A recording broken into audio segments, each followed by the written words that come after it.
Hello everyone and welcome back. In this video I'd like to talk some about the Mystery Babylon and maybe the Tower of Babel. Now there are all kinds of theories out there as to what Mystery Babylon is. Here's the verse in Revelation. And upon her forehead was a name written, Mystery Babylon the Great, the mother of harlots and abominations of the earth. And I saw the woman drunken with the blood of the saints, the holy people, and with the blood of the martyrs of Jesus. And when I saw her, I wondered with great admiration. So this is an interesting thing here. The whole chapter is really about this Mystery Babylon. But here in verse 3, so he carried me away in the spirit into the wilderness, and I saw a woman sit upon a scarlet-colored beast, full of names of blasphemy, having 7 heads and 10 horns. This is really interesting. You know, it's described as a woman. This is a reference back to, let me see if I can find it. I had it in my, let's see, where was it?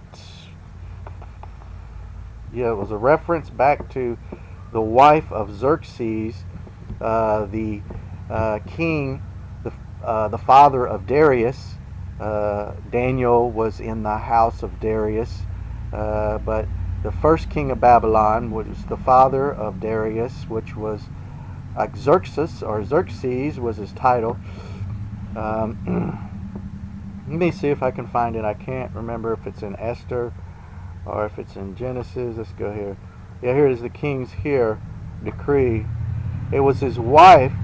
What had happened is he had ordered his wife to attend a festival in honor of all the princes and people of his kingdom, which his kingdom stretched pretty much from Turkey all the way to Ethiopia. It was Babylon, the first empire. Let's see if it mentions his empire. Here's his name, Axurius, or Xerxes, was his name. I think it mentions the empire too. He was Persian Media Empire. Sent letters to the provinces. Let me see if I can find it. Here it is right here in 20. When the king's decree went, which he shall make, shall be published throughout all his empire.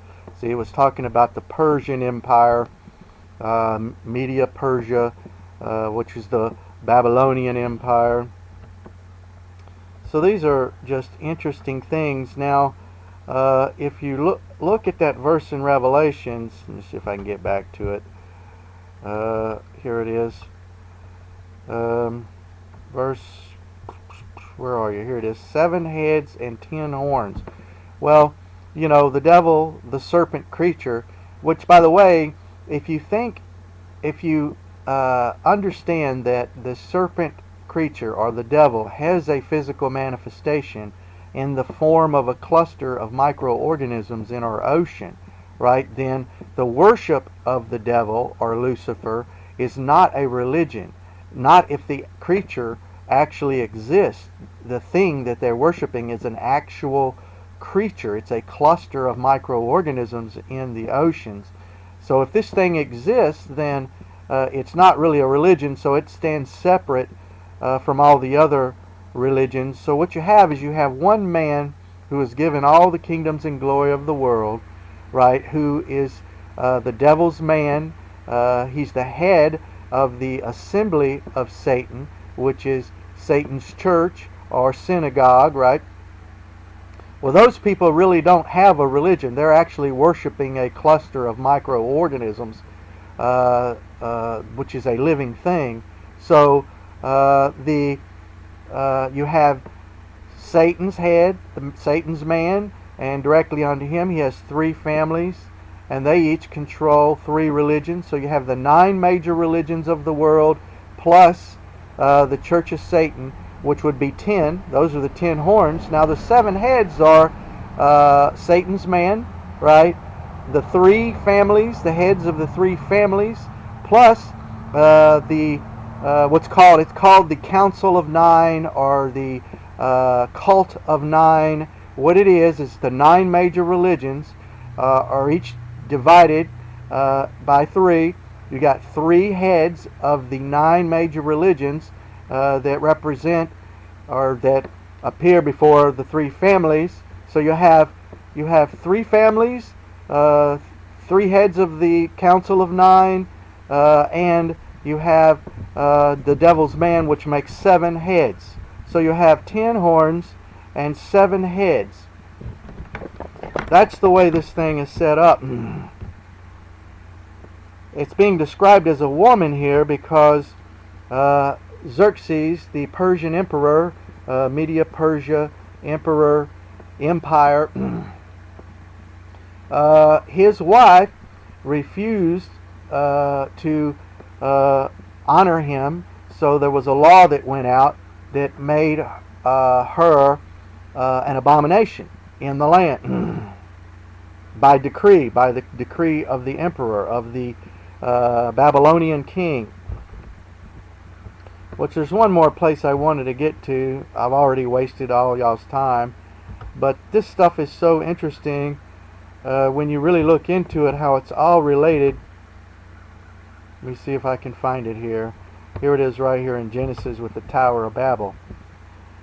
And the Lord came down to see the city and tower which the children of men builded. And the Lord said, Behold, the people are one, and they have all one language, and this they begin to do. And now nothing will be restrained from them which they have imagined to do. Let us go down therefore and confound their language, and they may not understand one another's speech. So the Lord scattered them abroad and thence upon the face of all the earth. And they, now read this carefully, and they left off to build the city, but it doesn't say they left off to build the tower.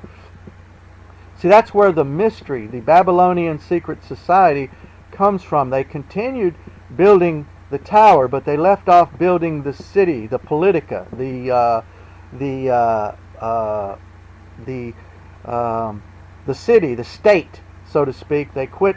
They left off building that, but they continued to build the tower. Now there are about a dozen different interpretations as to what the tower was. Some people say, well, they were trying to build a portal because it says they wanted to top the top of the tower to reach into heaven, right? And so that some people say, well, that's a portal. Of course, there's the interpretation which says it was a pyramid, like the pyramid in Egypt. But the Great Pyramid in Egypt, what that really was is it was a water pump, basically. You can tell by the way the caverns are dug out from under it, and they all lead towards in the direction of the Nile, which the Nile at one time may have flowed very close to where those pyramids are at the time that they were built. So basically those were giant water pumps. The pyramid was a giant water pump that irrigated that whole area there. So that's the truth of the Egyptian pyramid. It was just one of the biggest public works in history, and it was basically a water pump to irrigate the desert. And you can tell that from looking at the tunnels and things in the pyramid and the tunnels and things under the pyramid, especially underneath, where they all run in the direction of the water source, the fresh water source. So where was I? I got off on the pyramid. But there are numerous different interpretations, but one of the interpretations has to do with the Mystery Babylon and the end time, which is in the end time. Let me show you guys this. That's right here, I think. Strongholds whom they did not acknowledge. Here it is right here. But in his day shall be honor. But in his estate shall he honor the God of forces. Now this is talking about the end time as well as the time of the king in particular. It's mentioned here, and says, and at the time of the end.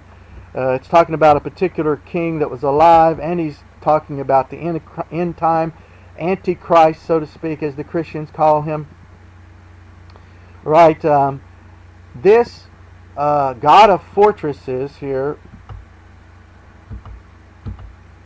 I shall do in the most strongholds and strange gods. Here it is, honor the God of forces, right? The God of forces is like in America, we have the Washington Monument, and in the Washington Monument we have a statue of George Washington, who was deified, which means he was made a guardian of the gods, which the saints, like the Romans, worshipped different saints and things, you know, for several hundred years. And still to this day they honor the saints, which those are the gods of the forces, or God of forces, which was the worship of dead people, you know, and the ethereal, or the ether, the God of the ether. So there is a theory out there, like I've explained before in my videos, that the Tower of Babel, which they never stopped trying to build the Tower of Babel. They left off building the city, but they kept on trying to build the Tower of Babel. One of the interpretations, which I think has the most support from the scripture, is the idea that the Tower of Babel was a microwave tower. They were trying to build a tower that would reach into heaven. Microwaves are electromagnetic wave energy, so to speak, comes from heaven. It reaches into heaven. At one time on my channel, which I set up a block, it was called, we were working on quantum communication, and I was working on building a quantum block, which would be a group of 8 to 12 people who could communicate through quantum means, rather than through wireless or wire means, but rather communicating by passing information into the spirit realm, into the ether, and then passing that information being passed back to the individual or individuals you're communicating with. And which they do now. They have quantum communication, but it's not what people think. See, like the Tower of Babel was trying to reach into heaven. It was trying to communicate with these guardians of the gods, the God of forces, the God of what it's called there is like, it was the worship of these dead saints that they would pray to, that would talk back to them. Like we used to have mediums, in seances, where women would be like a child would be like a mediator between the gods, the guardian gods, or the God of forces in the ether, to communicate with the people, so that they could talk to their dead relatives. But see, death, you don't have any dead relatives. Your soul is in a dark void of nothing. It's infinite void of nothing. It's just information spread out over an infinite expanse. It has no framework from which to operate within the physical world.